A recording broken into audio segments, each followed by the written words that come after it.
All right, everybody, Sylvia here. Welcome to Travels by Trike. I am riding in the desert of Southern California, and today I want to do a video I have wanted to do for months and months, talking about the end of my tour. It ended very abruptly, and I think I need to say a few things about that. So, all right. Come on, Myrtle. Let's go. All right, you guys. So yeah, I'm in the desert of Southern California. I'm actually at a date palm farm in a parking lot, and I want to talk about the end of my last tour. It is January of 2024, and my tour ended June of 2023, and I have wanted to make this video ever since. I think it probably felt like it ended very abruptly, and in some ways it did, and I kind of want to explain some of what happened. This was the most difficult tour I had ever done. The route that I took, I started from the desert of Southern California, and my friend Joni from church gave me a ride to the closest place that I could get on Route 66. And I took Route 66 to Missouri. And this has always been something that felt kind of romantic, Route 66. A lot of history and very Americana. And I can tell you that it is a terrible biking route. I'm really very, very surprised because I used adventure cycling routes. This is a cycling advocacy group that has maps for bike routes all over the United States. I have used many of their maps, including the Pacific Coast, the Southern Tier, the Natchez Trace. I've taken a route into Florida, and all the routes that I have done previously have been really good. This one is not. And one of the biggest issues with this route is that over 300 miles is on I-40. You're actually on the interstate. It's legal, but this is just not fun. It's just not a fun route to be cycling. I also had terrible, terrible weather. This tour was nicknamed Sufferfest because it was just a really terrible winter. California had storm after storm after storm, unprecedented. I can't even remember the name of these storms. There was something particular about them. But as these storms rolled east, which tends to happen, weather goes from west to east. It was just bitterly, bitterly cold. Can't really understand how I managed to keep my sense of humor.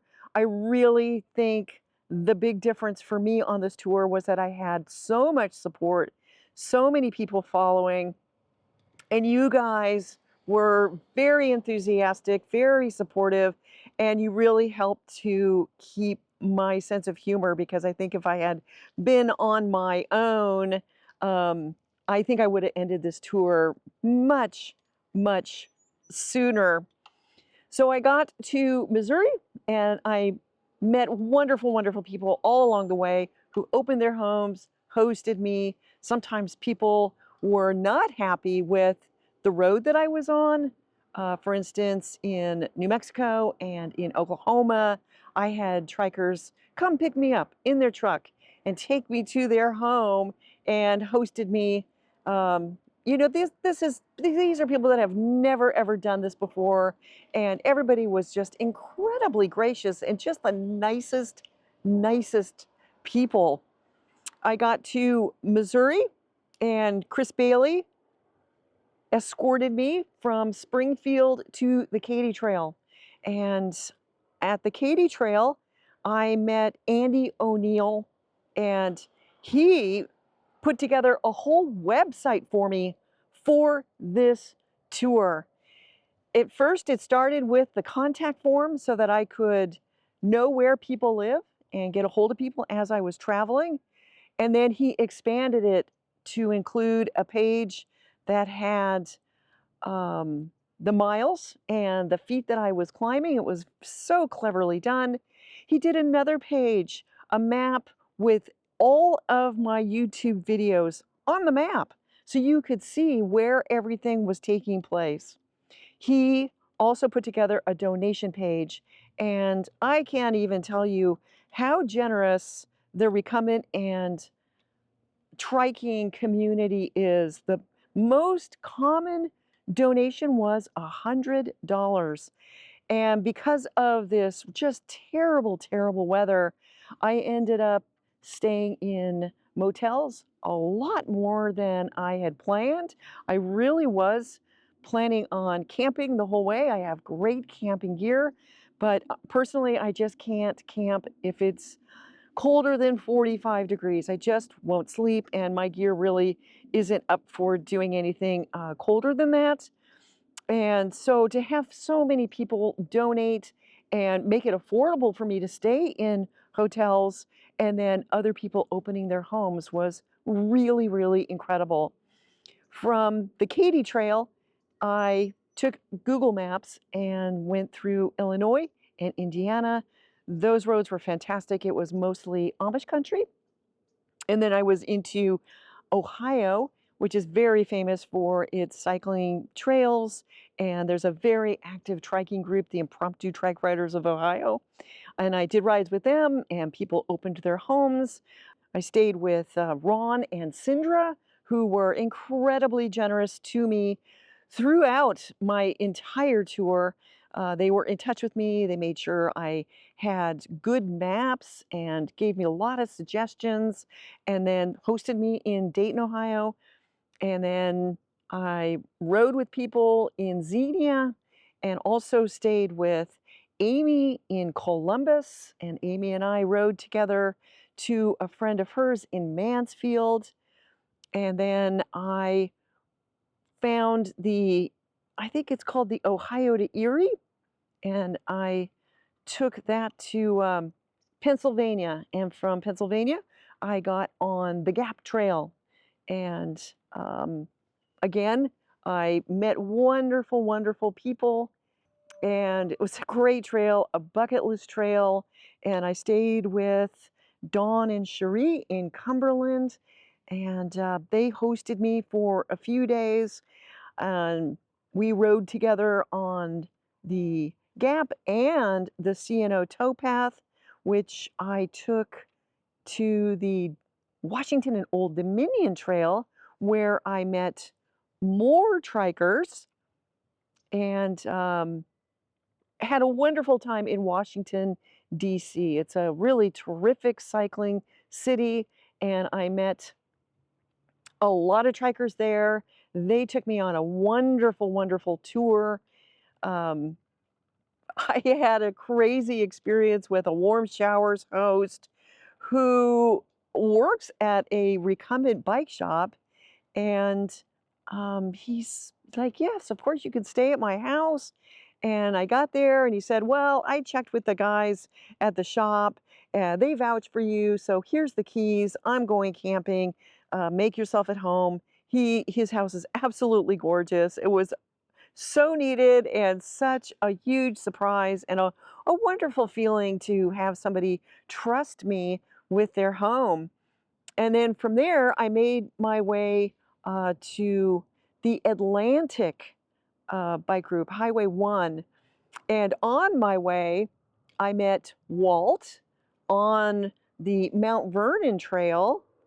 Walt is 80 and kind of a yacker, and I am too. And he says, "Well, I don't know where you're going, but if you want to stay with me and my wife, I'd love to have you." And he had never done this before.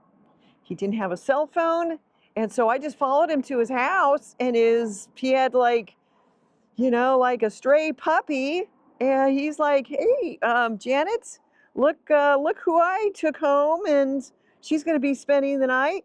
And they had a separate bedroom. I had my own bathroom. They gave me dinner and breakfast, and then Walt escorted me onto the Atlantic bike route. And then from there, I made my way to the Trans America bike route. And, this has been a carrot that was dangling out there from the start of this tour. Once I got on the Trans-America bike route, I felt like I was I was home free because this is a very, very popular bike route.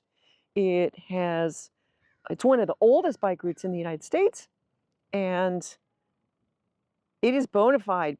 Thousands of people have done this route. It was designed for the bicentennial in 1976, and there's all kinds of services. And I would be heading west, so just all I need to do is follow this trail. But let me tell you, the Transamerica Trail is not safe. And maybe when it was originally designed, in 1976, this was a maybe country roads, but it is not anymore. The roads are much too busy. None of the roads have shoulders, and so you're just going very, very hilly. A lot of blind corners, and traffic is just passing me. And to be honest, I don't even know how so many times I thought for sure these cars were going to crash into each other, and how they didn't. I don't even know. But it is extremely, extremely exhausting to be riding through your rear view mirror, always looking to see, is somebody coming towards you, and is there somebody behind me, and do I need to get off the road, and can I get off the road? I have never cycled on a road that was like that Transamerica bike route through Virginia, and it was just too much for me. It became not fun. Um, I was so exhausted. And then I made a very terrible mistake. I misread the map. I turned the wrong way on a one-way street into a very busy road. And lucky for me, the car coming towards me saw what was happening and stopped. But I ended up flipping my trike, and the handlebars went into my ribs. They were very badly bruised. Luckily, nothing was hurt. The trike was fine. My motor was fine, my trailer was fine, but I was very badly bruised, and I tried to ride on for a few days, and it didn't really affect riding. I was able to ride, but it was very, very sore, and as I'm breathing, I could feel my ribs, and I don't know, there just came a moment on this tour where I just said, you know what, this just isn't fun for me, and I just decided that's it. I'm done. I can't. I lost my sense of humor about the riding conditions. And, I've just had such amazing, amazing support all throughout this ride. My friends Ron and Sindra in Ohio, they were in touch with me pretty much every day, and they saw the roads that I was on. And every day they asked me, do I need a ride? Do I want them to come pick me up? Because they were ready to get in their car and come get me at any moment. And every day they would call, and I just kind of laugh it off. I was like, oh no, you guys, it's gonna be fine. It's, I'll get through it. And then one day it was not fine anymore. And so I called them, and they said, no problem, we'll come get you. And so they did. They drove from Ohio to Virginia, and they picked me up. They brought a trailer and took me back to Ohio. And then I was talking to my friend Joni here in the desert of Southern California, where I stay behind her church. And she said, well, I'm going to come get you. And so she drove my truck across the United States to Illinois. Ron and Sindra actually took me from their home in Dayton a whole day's drive, and we met up with Joni in Vandalia, Illinois, which saved 2 days of driving for me and Joni, and made the transfer. And so that's how I got back to the desert. And yeah, it was just a very, very interesting tour. And I mean, I'm really glad that I did it, and it was certainly worthwhile. but it was much, much, much more difficult than I expected it to be. The weather was just god awful, and the route was, oh my gosh, it just wasn't good. And most of the route that wasn't good was on adventure cycling maps. These should be very, very safe. And so that kind of surprised me. I know there's going to be more tours in the future. You know, it doesn't take long for me to recover, and I start dreaming about where can I go next. I'm probably going to do another video talking about how how everything went, like with my body, with the trike, with the electric assist, with my trailer, with my gear. And I'm very, very behind on videos. So there's definitely a lot to look forward to. But again, I just really want to give a big shout out to all of my friends, my supporters, my followers. I mean, I am so lucky to have all of you with me, such incredibly generous people. And that is the thing about this triking community that has impressed me the most, is just everybody's so warm and inviting, welcoming, generous, and I'm just super, super impressed. So again, you guys, keep it up. You guys are fantastic. So, all right, that is my update. This is a video I've been wanting to do for many, many months. And again, thank you all for following along. And there's lots more to look forward to. All right, great. Ciao, ciao.